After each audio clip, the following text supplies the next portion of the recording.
नमस्कार दोस्तों, आप कैसे हैं? उम्मीद करते हैं अच्छे होंगे, जहां भी होंगे स्वस्थ होंगे। दोस्तों, आज हम लोग बात करेंगे लोकतंत्र के बारे में। लोकतंत्र क्या है, इसकी विशेषताएं क्या हैं, इसकी लाभ क्या हैं, इसकी हानि क्या है, जनता को लोकतंत्र में क्या क्या अधिकारें मिलती हैं, आइए देखते हैं। दोस्तों, यदि सीधे अर्थों में बात की जाए तो लोकतंत्र एक ऐसी शासन व्यवस्था का नाम है जिसमें प्रत्यक्ष या अप्रत्यक्ष रूप से लोगों का शासन चलता है। और लोकतंत्र को अंग्रेजी में डेमोक्रेसी कहा जाता है। आइए अब लोकतंत्र को अच्छी तरह समझते हैं। दोस्तों, कोई भी समाज, कोई भी देश, कोई भी भू क्षेत्र जहाँ पर लोग निवास करते हैं, वहाँ पर जो समाज बनता है वह सदैव दो भागों में बंट जाता है। एक भाग होता है शासक और दूसरा भाग होता है शासित। शासक वे लोग होते हैं जो कानून बनाते हैं और जिनके हाथ में शक्तियां होती हैं। शासित वे लोग होते हैं जो कार्य करते हैं और नियमों का पालन करते हैं। यहाँ पर यह बात ध्यान रखने वाली है कि शासक और शासित नियम दोनों के लिए समान होते हैं, लेकिन इनके कार्य अलग अलग होते हैं। शासक के पास शक्तियां ज़्यादा होती हैं ताकि वे समाज में शांति स्थापित कर सके और लोगों को न्याय दे सकें। इन दोनों भागों में से जो लोग शासन करते हैं उनकी संख्या कम होती है, लेकिन उनके पास शक्तियां ज़्यादा होती हैं, और दूसरे जो शासित होते हैं उनकी संख्या अधिक होती है, लेकिन उनके पास शक्तियां कम होती हैं। शासित को हम आम लोग, जनता या प्रजा के नाम से जानते हैं, और शासन को हम सरकार, राजा अथवा शासक के नाम से जानते हैं। अब आता है मुख्य बिंदु, यह पहचान करने का कि कौन व्यक्ति शासक वर्ग में होगा और कौन व्यक्ति शासित वर्ग में होगा। तो दोस्तों, इसके लिए प्रत्येक देश किसी न किसी शासन व्यवस्था को अपनाता है।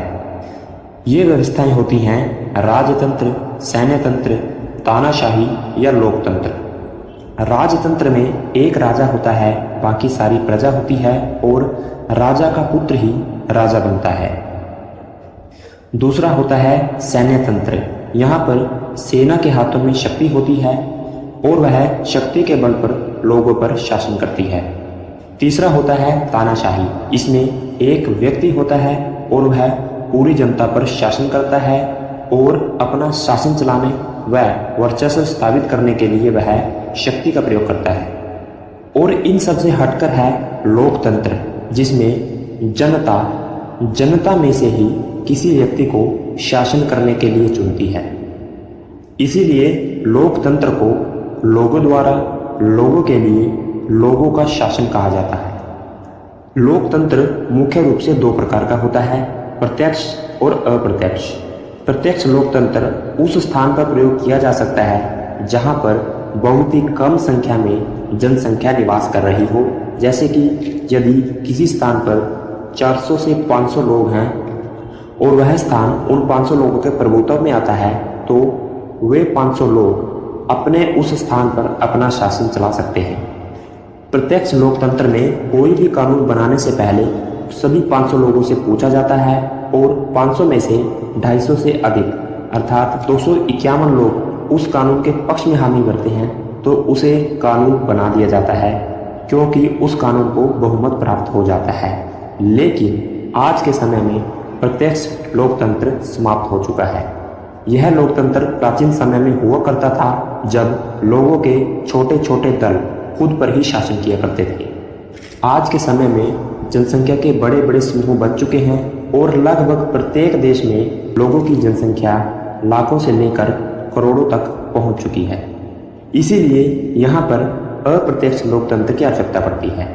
अप्रत्यक्ष लोकतंत्र में जनता छोटे छोटे दलों में विभाजित कर दी जाती है और एक दल अपना एक प्रतिनिधि चुनता है और सभी दलों द्वारा चुने गए प्रतिनिधि अपना एक शासक चुनते हैं और वह शासक सर्वोपरि होता है। इस प्रकार अप्रत्यक्ष लोकतंत्र में सबसे ऊपर एक शासक होता है, उसके बाद लोगों द्वारा चुने गए प्रतिनिधि होते हैं और नीचे लोगों के छोटे छोटे दल बनाए गए होते हैं, जहां पर वे प्रतिनिधि अपना शासन करते हैं।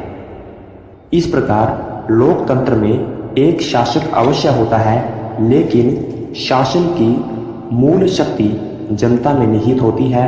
वह अपने मत का प्रयोग कर किसी को भी प्रतिनिधि चुन सकती है और वह प्रतिनिधि शासक चुनता है।